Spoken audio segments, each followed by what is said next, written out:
Hello and welcome to Solent Sports News. I'm Harry Smith and this is your 1:30 news bulletin. Newcastle United legend Alan Shearer believes the takeover is a great thing for the city, but insists that improvements are needed both on and off the pitch. Well, I think it's important that they don't just spend it on the team. I think the ground is shabby and it needs improving. The training ground needs improvement. They're going to invest in the city, which is a great thing for our people here in Newcastle. The Tyneside club, who currently sit 19th in the Premier League and who have yet to record a win this season in the league, have been thrusted into the financial elite of the footballing world following the Saudi Arabian-backed £300 million takeover. The deal was finally sealed yesterday following 18 months of uncertainty due to controversy surrounding who would have control of the club should the takeover commence. The Premier League were provided with legally binding assurances that the Saudi state would not control the club and therefore gave the green light for the deal to go ahead. The sale sees the end of Mike Ashley's tumultuous time at the helm of the Magpies. The Sports Direct CEO took over in 2007 and has since become a polarising figure in the North East.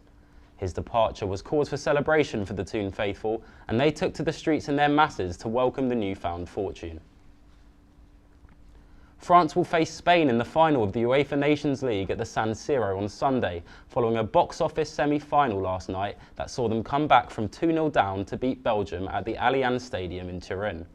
Theo Hernandez's thunderous 90th minute winner completed the turnaround following a smartly taken Karim Benzema finish and a Kylian Mbappe penalty.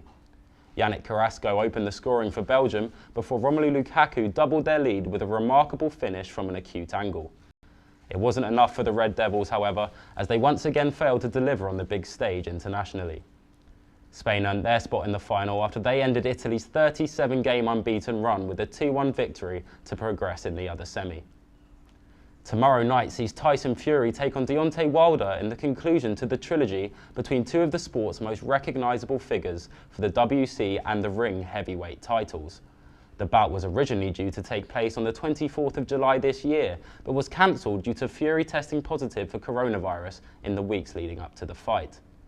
The press conference ahead of the fight in Las Vegas was a tense occasion, with both sides throwing verbal right hooks ahead of the hotly anticipated title bout. Wilder boasted of his work rate since the pair's last meeting, as he looked to exact his revenge on the man who knocked him out in the 7th round back in February of 2020. We've been going from day one since the last outing. There hasn't been no stop. All the delays and all that, has been beneficial for us. Top women's strawweight contenders Mackenzie Dern and Marina Rodriguez will clash in the main event of this weekend's UFC Fight Night, scheduled to start in the early hours of Sunday morning. The fighters sit 4th and 6th respectively in the current rankings, with Dern riding a 4-fight win streak and Rodriguez boasting wins over top contenders Amanda Ribas and Michelle Waterson. Both women have only one loss apiece on their records and are on the brink of a title challenge against dominant division champion Valentina Shevchenko.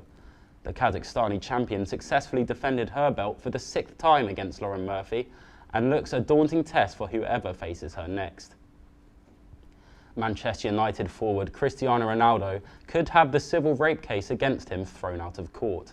The alleged assault took place back in 2009 at a Las Vegas hotel, but Nevada judge Daniel Albrecht has recommended the dismissal due to the defence's reliance on leaked evidence.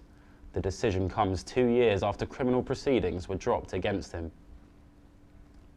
England kick off their round of World Cup qualifiers in Andorra on Saturday as the Three Lions look to build on their 4-point lead at the summit of Group I. The match will be a historic one due to it being the first England senior men's match to be officiated by an all-women's refereeing team. The main official for the game will be Ukrainian Katerina Monzul, and her fellow compatriots Marina Strelecka and Svetlana Grushko will be her assistants.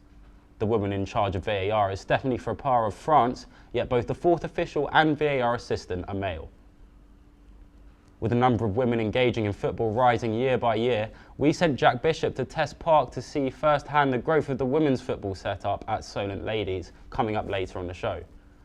The NBA isn't the only basketball returning for pre-season, as Josh Musoke takes a look at how Solent basketball have returned from a lengthy break due to the coronavirus pandemic. The return of sport across all levels is a breath of fresh air after the restrictions implemented due to coronavirus. But in Wales, the use of COVID passports have been trialled to help things run smoothly. Mickey Dre-Sati had a look at how this might benefit the rest of the United Kingdom. Our live team also went to Test Park today to see the return of Solent men's football as they gear up for the return of their season and takes a deeper look into the mental health benefits in the return of their sport. That's all from us for now. Check back in at 4:30 this afternoon for more headlines. I'm Harry Smith and this is Solent Sports News.